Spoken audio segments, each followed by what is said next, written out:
லிட்ரேஷன்னா என்ன அன்பானவர்களே? லிட்ரேஷன் யாரோ சொல்லுவாங்க, ரொம்ப ஃபேமஸ் ஆனதும் கூட, literature is the record of best thoughts. சிறந்த சிந்தனைகளை பதிவு செய்வது இலக்கியம். வேற ஒன்றும் இல்லை. இலக்கியத்துக்கு நீங்கள் அது இதுன்னு எந்த உருவமும் வேணாம். ரொம்ப சிம்பிளாக இலக்கியம்னா என்னன்னு சொல்லுங்க. Is the record of best thoughts. சிறந்த சிந்தனைகளை பதிவு செஞ்சால் இலக்கியம். எந்த எழுத்தாளனும் இலக்கியவாதி. எப்ப தெரியுமா? அவன் அசிங்கங்கள் இல்லாத சமூக அக்கறையுடன் கூடிய ஒரு எழுத்திற்கு அவன் பேண தயாரானால் அவன் இலக்கியவாதி. இலக்கியத்தினுடைய தலைவாசல் என்ன தெரியுமா? வாசிப்பு.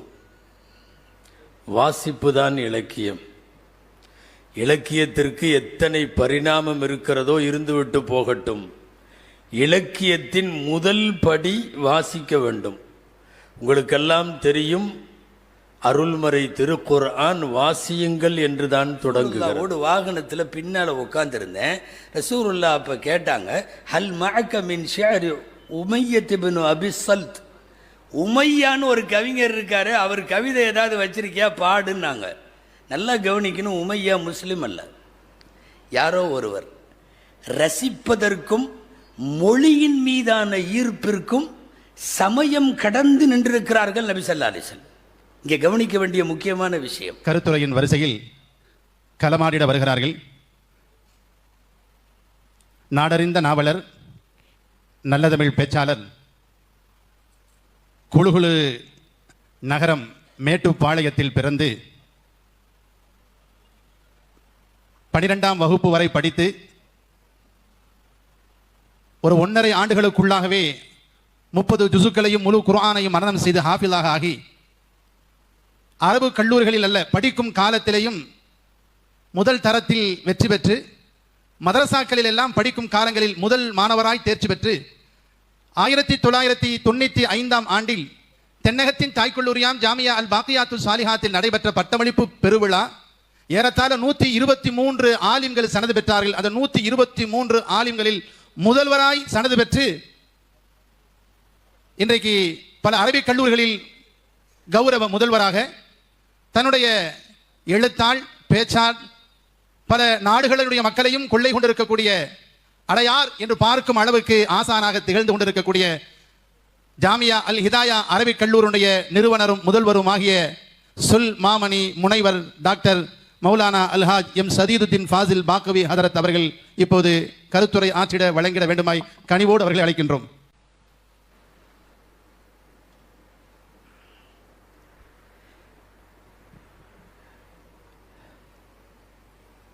அளவற்ற அருளாளனும் நிகரற்ற அன்புடையோனுமாகிய எல்லாம் வல்ல அல்லாஹுவின் பெயரால் துவங்குகிறேன்.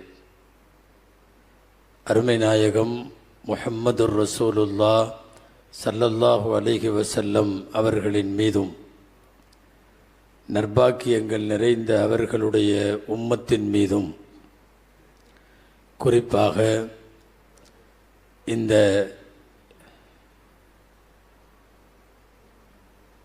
இலக்கிய கழகம் நடத்துகிற உலக இஸ்லாமிய தமிழிலக்கிய 9ஆம் மாநாட்டினுடைய மார்க்க அறிஞர்கள் அரங்கத்தில் வீற்றிருக்கிற நம் அனைவர் மீதும் எல்லாம் வல்ல அல்லாஹுவின் நல்லருள் என்றென்றும் நிறைவாக உண்டாவதாக. ஆமீன். கண்ணியத்திற்குரிய விழா தலைவர் ஹசரத் கிபிலா அவர்கள், வாழ்த்துரை வழங்கிய சங்கைக்குரிய ஹசரத் கிபிலா அவர்கள், எனக்கு முன்னாலே உரையாற்றிய சங்கைக்குரிய இல்யாஸ் ரியாசி ஹசரத் அவர்கள்,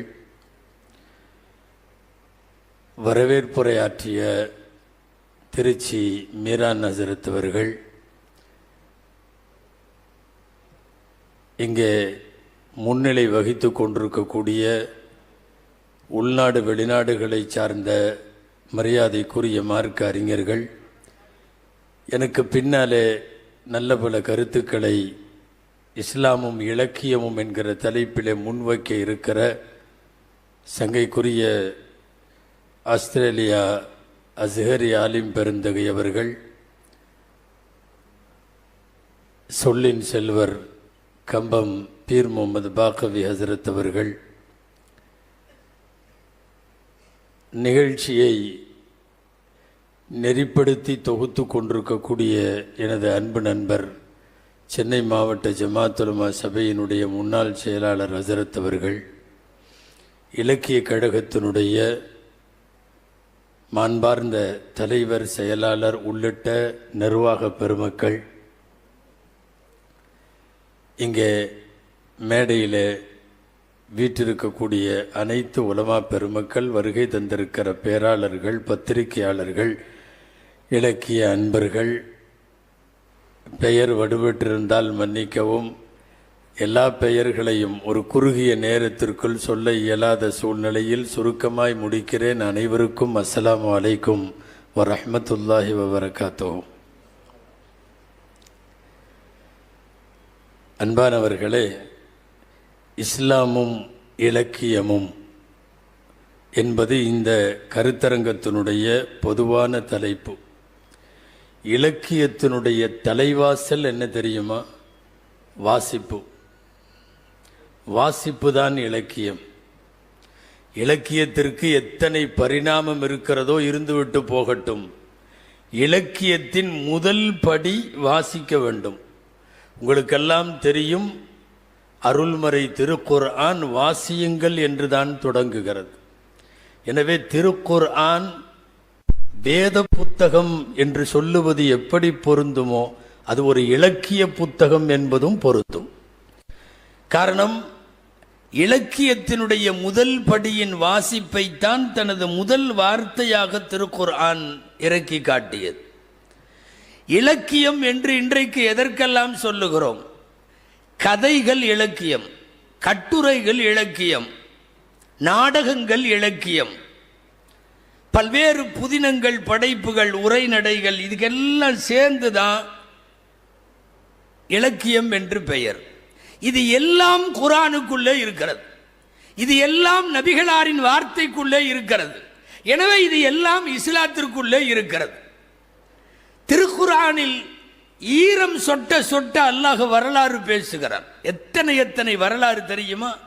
குர்ஆன் போல் ஒரு கதை சொல்லி உலகத்திலே இல்லை. அப்படி ஒரு கதை சொல்லி வேதம் திருக்குர்ஆன். குர்ஆனுக்குள்ளே கவிதை இருக்கிறதா என்று சிலர் கேட்கலாம். கவிதைக்கு எதிரா என்று கேட்கலாம். குர்ஆனின் நடையே கவித்துவமானது. நான் சான்றுக்கு ஒன்று சொல்லுகிறேன். நீங்கள் சூரா மரியம் எடுத்து வாசியுங்கள். பொருளெல்லாம் புரிய வேண்டாம், மரியம் வாசியுங்கள். சூரா அன்-நஜ்ம் எடுத்து வாசியுங்கள். அரபுலகமே திகைத்து போன சூறாக்கள் இந்த சூறாவெல்லாம். மரியம் சூரா, நஜ்ம் சூரா. நஜ்ம் சூறாவை முதலாய் நபிகளார் ஓதிய போது, நான் வரலாறு சொல்ல மாட்டேன், 2 வரிகள் எனக்கு தேவை வரலாற்றில். நஜ்ம் சூறாவை ஓதிய போது அடிக்க வந்த காஃபிர்களும் சஜிதா செய்துவிட்டு போனான் என்று சொல்லுகிறது வரலாறு. மரியம் சூறாவை அடுத்த நாட்டினுடைய அரசவையிலே வைத்து நஜ்ஜாஷி மன்னருக்கு முன்னால் ஓதப்பட்ட போது மரியமின் வசனங்களில் அப்படியே உள்ளத்தால் அவதானித்து உருக்குலைத்து உடைந்து கண்ணீர் விட்டு அவர் அழுதார் என்று சொல்லுகிறது நபிகள் நாயகம் ஸல்லல்லாஹு அலைஹி வஸல்லம் சொல்லிய நஜ்ஜாஷி மன்னரை பற்றிய குறிப்புகள். திருக்குர்ஆனில் கதை உண்டு, திருக்குர்ஆனில் கவிதைகள் உண்டு, திருக்குர்ஆனில் இலக்கிய உரை நடைகள் திருக்குர்ஆனுக்குள்ளே உண்டு. தேவையான இலக்கியத்தின் அத்தனை பரிணாமங்களையும் நாம் குர்ஆனுக்குள்ளே பார்க்கலாம். ஒன்று தெரியுமா? அரபுலக இலக்கியம் ஃபேமஸ் எது தெரியுமா? இன்றைக்கும் கூட அரபு கல்லூரிகளிலும் பாடம், அப்சருல் உலமாவிலே பாடம், எம்ஏ அரபியிலே பாடம், எல்லா யூனிவர்சிட்டியிலும் பாடம். என்ன தெரியுமா? 7 கவிஞர்களுடைய கவிதை தொகுப்பு. அதுக்கு சபஅ முஅல்லகாத் என்று பெயர். நாங்கள் அந்த பாடத்தை நடத்தி கொண்டிருக்கிறோம். அது என்ன தெரியுமா? காபாவில் கொண்டு வந்து கவிஞர்கள் கவிதை எழுதி தொங்க விட்டுருவான். நான் சொல்றது ரசூலுல்லாஹ்வினுடைய வருகைக்கு முன், இஸ்லாமிய வருகைக்கு முன் கொன்னும் தொங்க விட்டான்னா, யாராவது ஒரு புள்ளியாவது திருத்த முடிஞ்சா திருத்துங்கப்பா பார்க்கலான்னு வருஷம் பூரா அது தொங்கும். யாரும் திருத்த முடியாது. அபாரமான மரபு கவிதைகள், அப்படிப்பட்ட பெரிய பெரிய யாப்பிலக்கண வகைகள் அத்தனையும் அரபியில தொங்கும். அப்படி தொங்க விடப்பட்ட உலக பிரபலமான கவிதைகள் 7. அந்த 7ஐயும் தொகுத்து நூலாக்கி அஸ்ஸபுல் முஅல்லகாத் என்று இன்றைக்கும் யூனிவர்சிட்டியில் அரபிக் கல்லூரிகளில் எல்லாம் பாடத்தில் வைத்திருக்கிறோம், நடத்தி கொண்டிருக்கிறோம். கவிதையில் அரபு இலக்கிய உச்சகட்டம் தொட்ட நேரம் தொட்ட அந்த புதினங்கள் தான் அவைகளெல்லாம். சரி, அது போகட்டும். கவிமன்றம் நடத்துவார்கள். சூக்குகள் என்றதற்கு பெயர். கடைவீதின்னு அர்த்தம் சூக்குனா. ஆனால் அன்னைக்கு திருவிழான்னு சொல்லி சூக்கு பனி கைனுகா நிறைய சூக்கு நடக்கும். என்னென்னா மக்ரிபில் ஆரம்பித்து ஃபஜ்ரு வரையும். இலக்கிய கழக மாநாட்டில் நேற்று ராத்திரி 1:30 மணி வரையும் கவியரங்கம் நடந்த மாதிரி. அன்பானவர்களே, நாங்கள் சென்னையில் இருந்தாலும் கவனிச்சுட்டு இருந்தோம் ராத்திரி 1:30 வரையும். அன்பானவர்களே, கவிராத்திரி நடக்கும். இங்கே கவியரங்குன்னு போட்டு நாம் கவிராத்திரி ஆக்கிட்டோம், அது வேற. கவிராத்திரிகளே நடக்கும். மக்ரிபில் ஆரம்பித்து ஃபஜ்ருக்கு முடியும். அதில் அவனவன் தன் குலப்பெருமையை பாடுவான். அவன் போர்க்களங்களிலே அவனுடைய மூதாதையர்கள் எப்படி போரிட்டார்கள் என்கிற மாண்பை பாடுவான். இதெல்லாம் நடந்துட்டு இருந்துச்சு. நான் எதுக்கு இதெல்லாம் சொல்ல வரேன் தெரியுமா? குர்ஆன் என்கிற ஒரு இலக்கியம் இறங்கின உன்ன இது எல்லாம் க்ளோஸ். அதுக்கப்புறம் கவிராத்திரி நடக்கிறது இல்லை. அதுக்கப்புறம் இந்த முஅல்லகானு காபால தொங்க விட்டான் உள்ள எவனும் அதுக்கப்புறம் தொங்க விடல. குர்ஆன் வந்ததற்கு பிறகு உங்களின் எல்லா புதினங்களும் வேலை இல்லாம ஆயிடுச்சு. உங்களின் எல்லா தொகுப்புகளும் தேவையில்லாம ஆயிடுச்சு. அரபு இலக்கியத்தின் மட்டுமல்ல, அகில உலகத்திற்கே இலக்கியத்தின் உச்சம் திருக்குர்ஆன். அதனால திருக்குர்ஆனில இல்லாத இலக்கியம் என்பது கிடையவே கிடையாது. ஸல்லல்லாஹு அலைஹி வஸல்லம் இஸ்லாமிய இலக்கியத்தினுடைய இன்னொரு பார்ட் இது. என்னன்னா, ரசூல் ஸல்லல்லாஹு அலைஹி வஸல்லம் பேசினாலே கவிதை தான் ரசூல்ல. அதனால தான் சாஹிரு சூனியக்காரர்னு பட்டம் கொடுத்த மாதிரியே ஷாயிர்னு பட்டம் கொடுத்தான். இவர் ஒரு கவிஞர்னா அவனுக்கு தெரிஞ்சிருக்குது நம்ம கவிதையெல்லாம் இவர்கிட்ட பிச்சை வாங்குது என்று தெரிந்திருக்கிறது. நபிகளார் ஸல்லல்லாஹு அலைஹி வஸல்லத்தினுடைய வார்த்தைகள் எல்லாம் அவர் கவித்துவமாகவே எல்லாம் வரும். கவிதைகளை ரசிக்கிறது தவறில்லை என்பதை சொல்ல வரக்கூடிய மார்க்க அறிஞர்கள் இதை எழுதுறாங்க. ஒருத்தர் அம்ர் இப்னு ஷரீதுன்னு ஒருத்தர் ரசூலுல்லாஹ் கூட வாகனத்தில் டபுள்ஸில் போனார். அவர் பின்னாடி உட்காந்துருந்தார். அவரே சொல்கிறாரு, நான் சொல்கிறது சஹீஹுல் புகாரியில் இருக்கிறது, முஸ்லீமில் இருக்கிறது. ரதிஃப்து நபிய ஸல்லல்லாஹு அலைஹி வஸல்லம், நான் ரசூலுல்லாவோடு வாகனத்தில் பின்னால் உட்காந்துருந்தேன். ரசூலுல்லாஹ் அப்போ கேட்டாங்க, ஹல் மஅக மின் ஷிஅரி உமையத் இப்னு அபி ஸல்த்.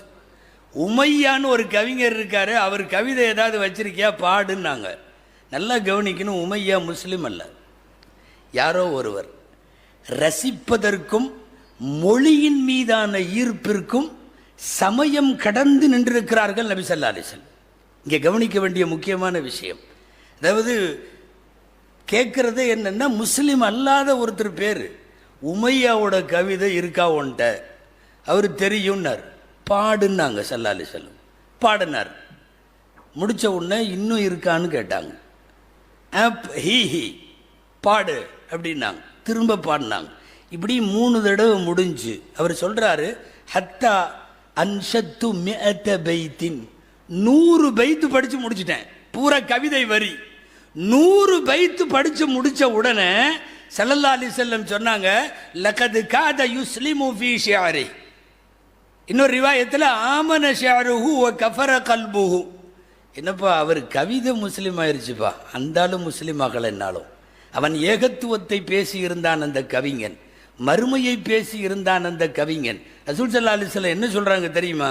அவன் கவிதை இஸ்லாம் ஆகிவிட்டது, அவன் கல்பு காஃபிராக இருக்கிறது, அவனுடைய கவிதை முஸ்லிம் ஆகிவிட்டது என்று சொன்னார்கள் நபி ஸல்லல்லாஹு அலைஹி வஸல்லம்.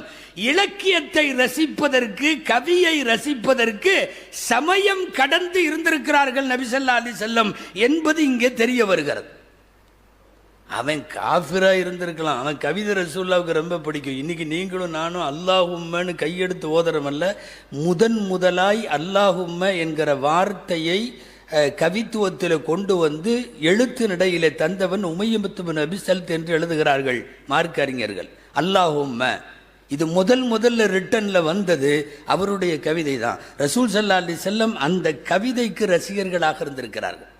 நான் ஒரு முக்கியமான விஷயத்தை சொல்றதுக்காக இங்க வந்திருக்கேன். எதுக்குன்னா, இந்த உமையாவின் கவிதையை பதிவு செய்துவிட்டு சஹீஹ் முஸ்லிமில் அல்லாமா நவவி ரஹ்மத்துல்லாஹி அலைஹி இதுக்கு விரிவுரை எழுதுறாங்க.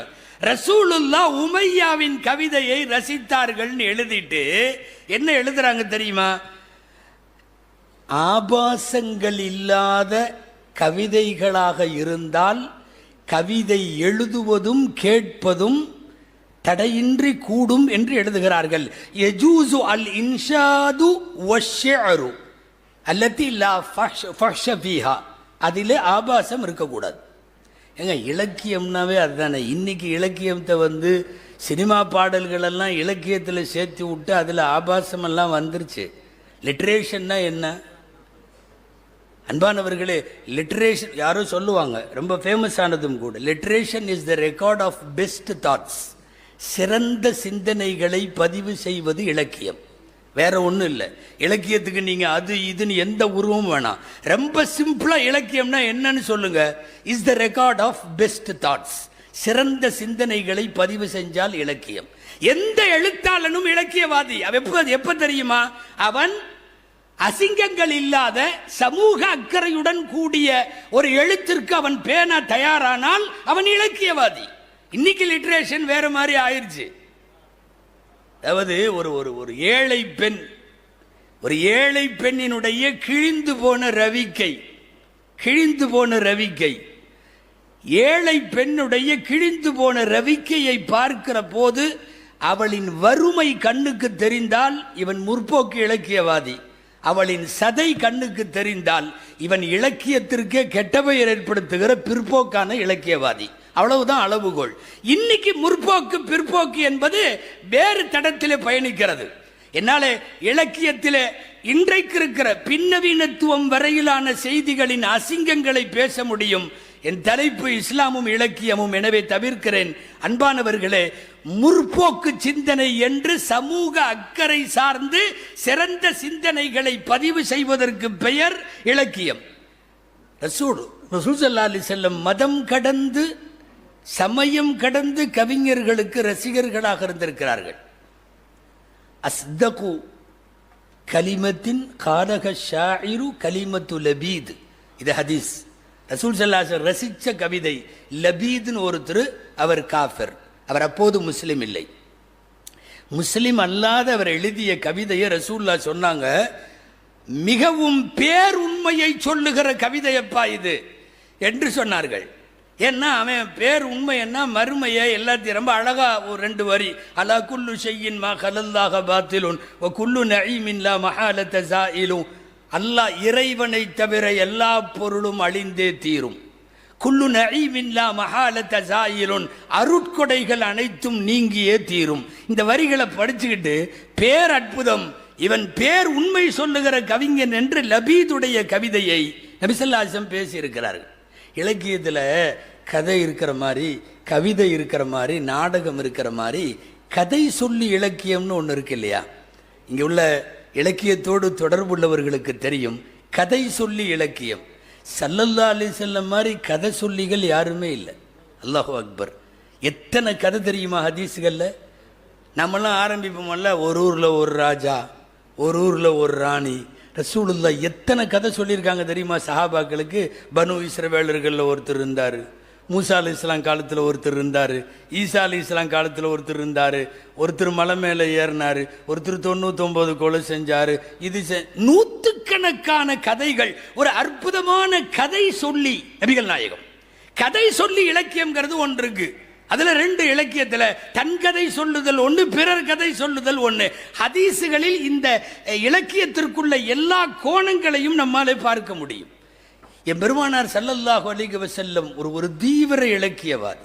கவிதைகளை அழகா பேசுறவங்களா இருந்தா பேச விட்டு பார்ப்பாங்க, கவிதை படிக்கிறவங்களா இருந்தா கவிதை விட்டு தனியா ஒரு மெம்பர் படி அமைச்சு கொடுத்தாங்கல்ல ஹஸ்ஸான் இப்னு தாபித்துக்கு, என்ன அழகா பாடினார். வாஹ்ஸனு மின்க லம் தர கத்து ஐனி வாஜ்மலு மின்க லம் தலிதின் நிசா. குலிக்த முபர்ரஅம் மின் குல்லி ஐபின் கஅன்னக குலிக்த கமா தஷாவு. நாயகமே, உங்கள் போல் என் கண்கள் வேறு யாரையும் பார்த்ததில்லை, உங்களைப் போல் யாரையும் பெண்மகவுகள் பெற்றெடுத்ததே இல்லை, தாய்க்குளம் பெற்றெடுக்கவில்லை. நீங்கள் எல்லா குறைகளை விட்டும் பரிசுத்தமாய் படைக்கப்பட்டீர்கள். அநேகமாய் நீங்கள் மட்டுமே நீங்கள் விரும்பியது போல படைக்கப்பட்டீர்கள். 60 வருஷம் நாயகத்திற்கு கவிதை எழுதிய பெருமைக்குரிய ஹஸ்ஸான் இப்னு சாபித் மதீனா மஸ்ஜிது நபவியினுடைய மெம்பரிலே வைத்து கௌரவிக்கப்பட்டார் என்பது இலக்கியத்திற்கு பெருமானார் கொடுத்த இருக்கை என்றுதான் அதை சொல்ல வேண்டும். இலக்கியத்திற்கு ஸல்லல்லாஹு அலைஹி வஸல்லம் அமைத்து கொடுத்த மேடை என்றுதான் அதை சொல்ல வேண்டும். 60 வருஷம் கவிதை படிச்ச, பொதுவாக கவிதை படித்தா கிஃப்ட் கொடுப்பாங்கல்ல, அரசர்கள்ட்ட போய் கொஞ்ச நேரம் அரசரை புகழ்ந்து நீ அப்படி நீ இப்படி வானம் பூமின்னா உடனே பொற்காசு கிடைக்கும். 60 வருஷம் அல்லாஹுவையும் ரசூலையும் பாடியவருக்கு ரசூலுல்லாஹ் பரிசு கொடுத்தாங்க. என்ன தெரியுமா? வெளிநாட்டிலிருந்து 2 அடிமை பெண்கள் கிஃப்டா வந்தது ரசூலுல்லாவுக்கு, எகிப்திலிருந்து. ஒருத்தர் பேர் மாரியா, இன்னொருத்தர் பேர் சீரின். நபி ஸல்லல்லாஹு அலைஹி வஸல்லத்துக்கு கிஃப்டா வந்தது. நாயகம் அந்த மாரியாவை தன்னோடு வைத்து கொண்டார்கள். ரசூலுல்லாவுடைய மனைவிமார்கள் வரிசையில் மாரியத்துல் கிப்தியான்னு நாம படிக்கிறோமல்ல, அந்த பெண்ணிட்டு இருந்து ஒரு குழந்தை இப்ராஹிம்னு பெருமானாருக்கு பிறந்துச்சுன்னு படித்தோமல்ல, அந்த பெண் ஒன்று. இன்னொரு பெண் யாரு? சீரின். நாயகம் ஹஸ்ஸான் இப்னு சாபித் ரலியல்லாஹு அன்ஹு கூப்பிட்டு உனக்கு அன்பளிப்பு என்று சொல்லி கொடுத்தார்கள். 60 ஆண்டு காலம் அமரகாவியம் போல் அல்லாஹ் ரசூலை பற்றி பாடிய ஹஸ்ஸான் இப்னு சாபித் ரலியல்லாஹு அன்ஹுவுக்கு பெருமானார் பரிசு கொடுத்தார்கள். இதே காவியங்களை படித்த கஅப் இப்னு ஸுஹைர் ரலியல்லாஹு அன்ஹுவுக்கு நாயகம் எடுத்து பொன்னாடையை போர்த்தி சபையிலே, கனவில் அல்ல, கனவிலே பொன்னாடை போர்த்தப்பட்டது பூஸ்ரி இமாம் அவர்களுக்கு.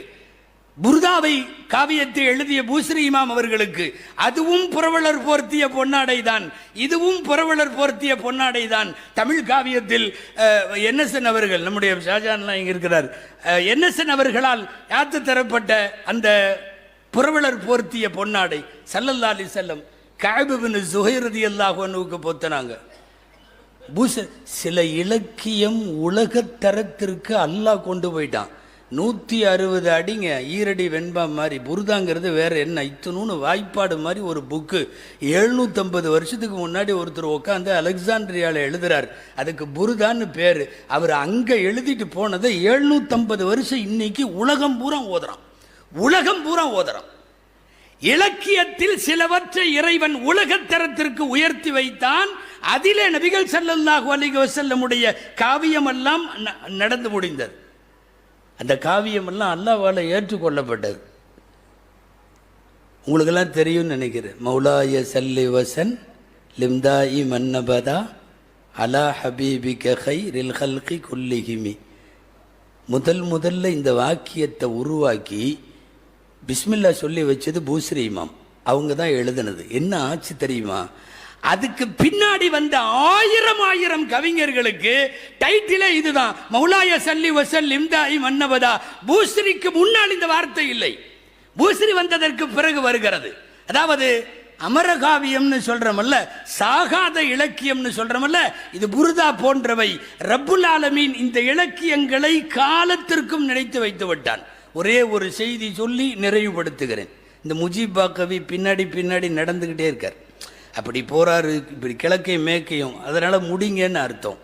கடைசியாக சொல்லுகிறேன், இலக்கியத்தினுடைய உச்சகட்டமாக இருப்பது அன்னைக்கு அரபு நாட்டில் இருந்து இன்னைக்கு வரைக்கும் கவிதைகள்.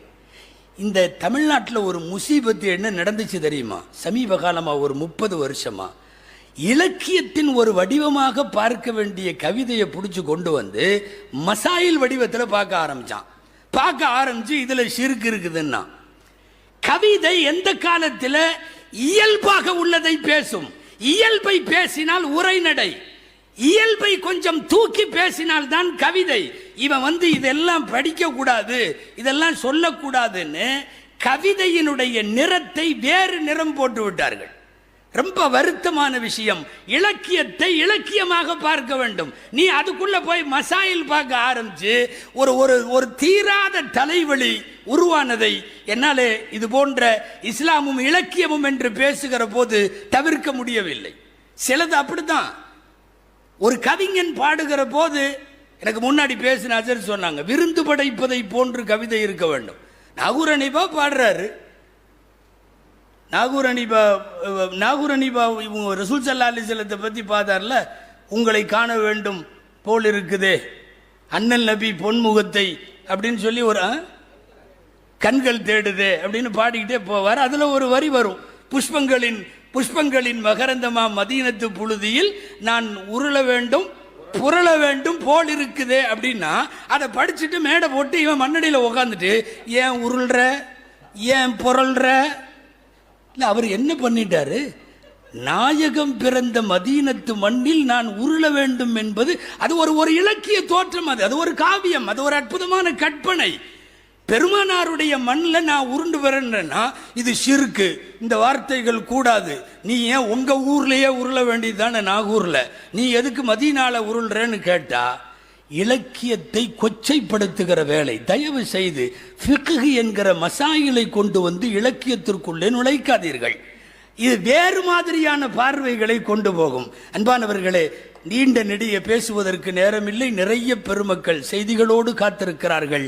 இஸ்லாத்திலே இல்லாத எந்த இலக்கியமும் இல்லை. சொல்ல போனால் இலக்கியத்திற்கு களமும் தளமும் அமைத்து பன்னெடுங்காலமாய் இலக்கியத்தை இஸ்லாம் பாதுகாத்து வருகிறது.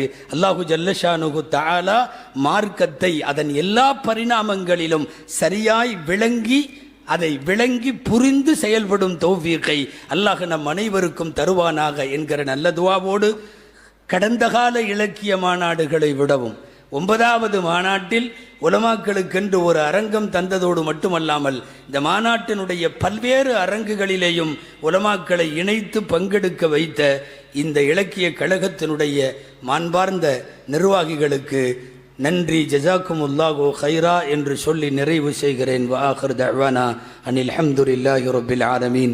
அஸ்ஸலாமு அலைக்கும் வரஹ்மத்துல்லாஹி வபரகாத்துஹு. வலைக்கும் ஸலாம் ரஹ்மத்துல்லாஹ். ஜஸாக்குமுல்லாஹு கைரா. இதயபூர்வமான நன்றிகளை உரித்தாக்கிக் கொள்கிறோம்.